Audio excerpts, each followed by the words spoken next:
Greetings and welcome back to the CBMW Podcast, your weekly download of cutting-edge complementarian commentary and one-stop shop for egalitarian opposition research.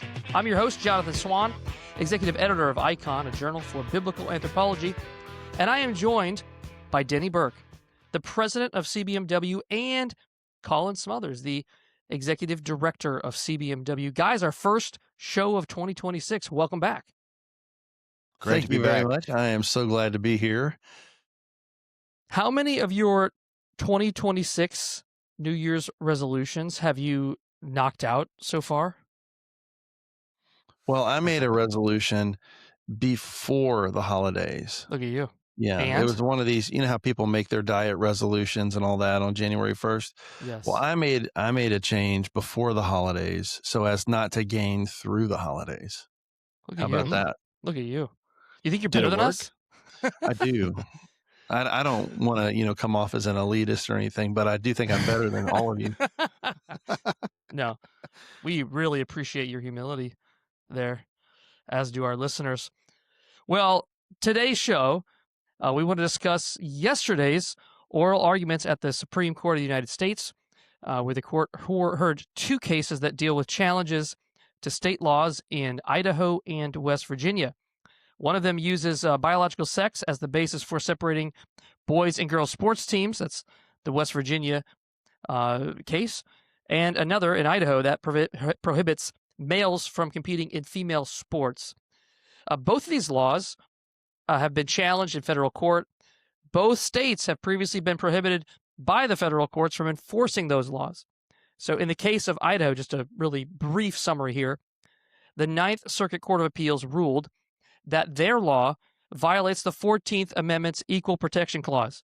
And the Fourth Circuit Court of Appeals ruled that West Virginia's law violates the Title IX Federal Civil Rights Code. So there's a very brief state of play. But Denny, what else should we know about these cases? Well, I think they're premised upon just a really basic question. Is it okay to make sex-based distinctions in the way that we relate to one another in this society? Now, here we're talking about sports, collegiate sports and high school sports and all the rest. But I mean, it's a basic question. Can we make sex-based distinctions? Can there be, dare I say it, sex-based discrimination? Discrimination not in the invidious discrimination sense, but in the sense of we make distinctions between people and we make judgments based on those distinctions. And, when I think about this whole thing's been going on for years in the wider culture. It kind of popped up on everybody's radar whenever the swimmer, what was his name? Leah Thomas. Leah Thomas. Yeah. Whenever the Leah Thomas started winning everything because he was a man, participating in a female's division, that's when everybody started paying attention to it. But it's been going on for longer than that, and that really at bottom is should leagues be permitted to say that there's a difference between male and female, and that should to be reflected in the separate divisions. And I don't even know what the purpose is of the divisions if that's not a legitimate distinction to be making. But that's what this is all about. What do you guys think that the fact that this question, or that there's really multiple questions, are being raised and argued in our nation's highest court, what does it say about the state of our culture today? Our friend Andrew Walker made the point yesterday on these arguments that the question of our day is really ontology. Like what is reality? And based on reality, how should we orient our lives, our culture, our politics, everything? And what we're talking about here is one of the most basic distinctions of reality, and that is the distinction between male and female.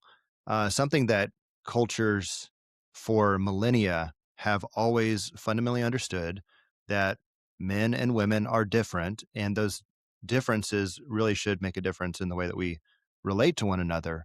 And so, taking a step back here, what we're talking about is whether we're going to have objective-based jurisprudence in this country or subjective-based jurisprudence. In other words, are we going to allow our very highest court of the land, the Supreme Court, to be colonized by postmodern thinking and worldview and allow that to dictate how our country is run. Because I don't know how else to frame it apart from this is at least half the country or the percentage of the country adopting this way of thinking that genuinely males should be able to compete with females and pretend that there's no sort of difference or biological advantage with males. I think it's a over against minority, though. females.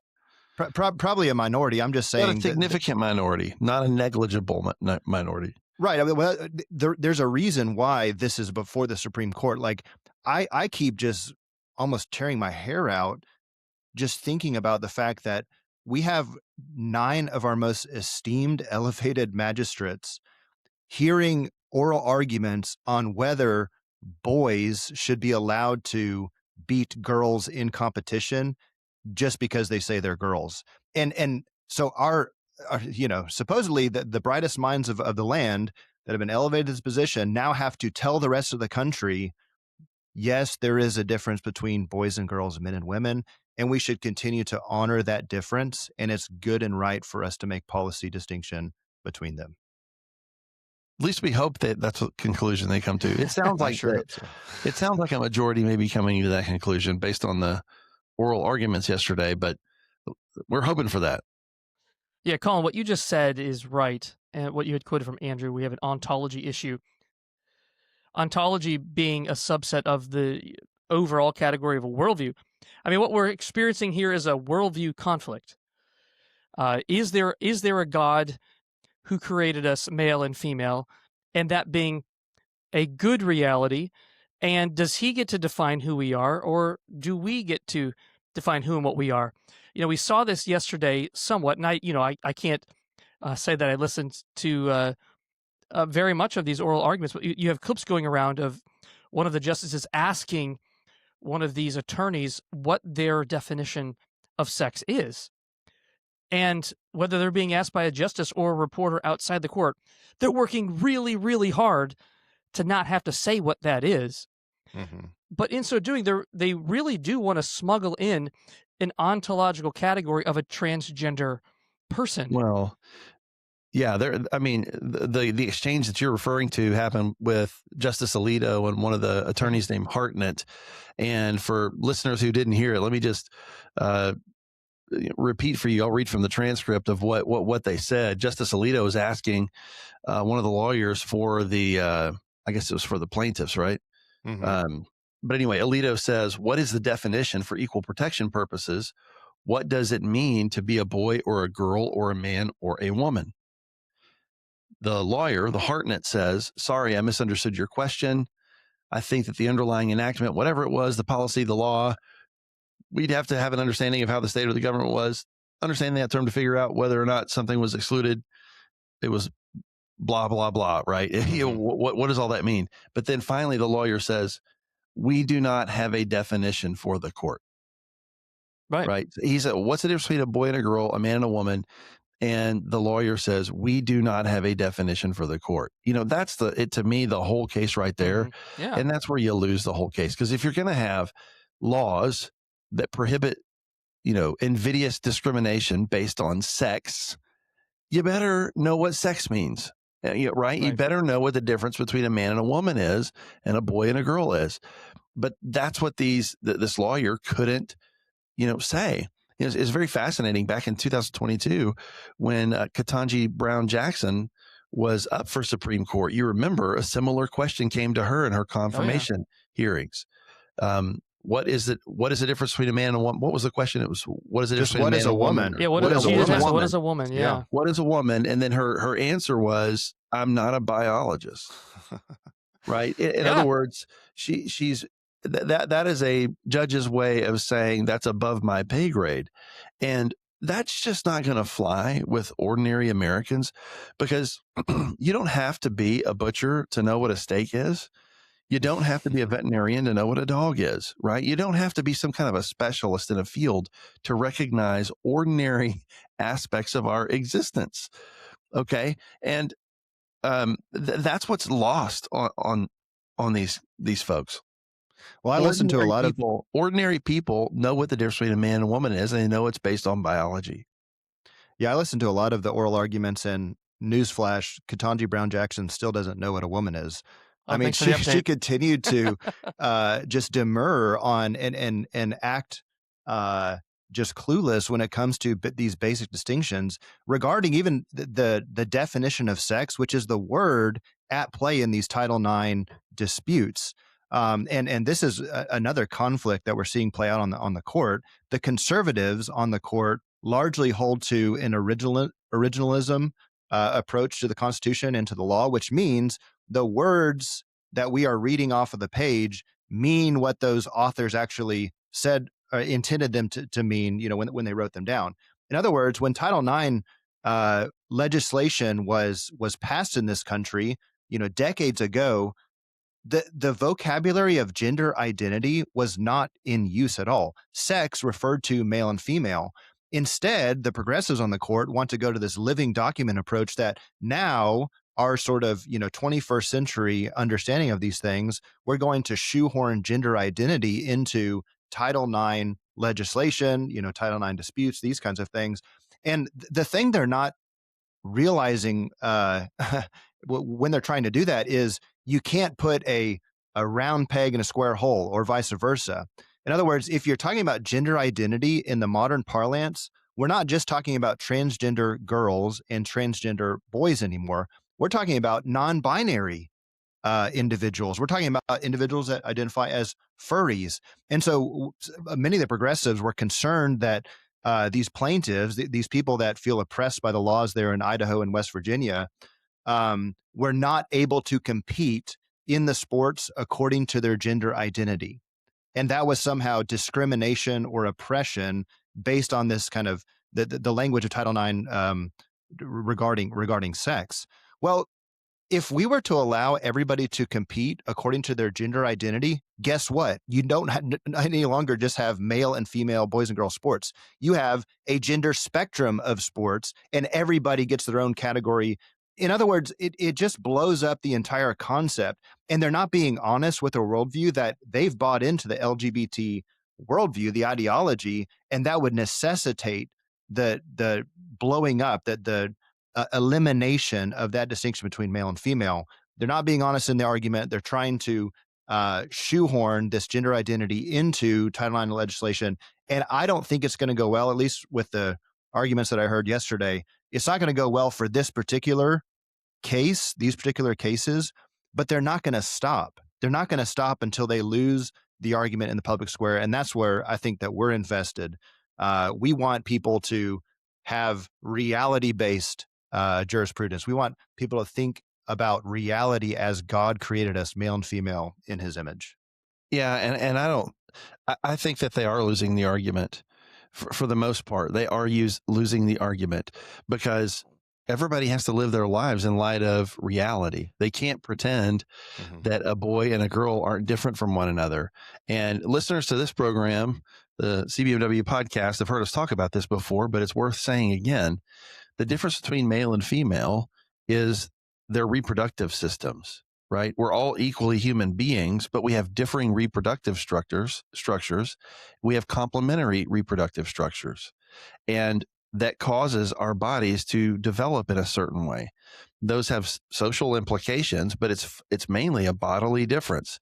And for men and women, that means for men that men develop in their development downstream, after puberty, and downstream from their sex embodiment is they develop a thicker muscle mass. They develop a larger bone structure. So they're stronger, they're faster, they have more endurance.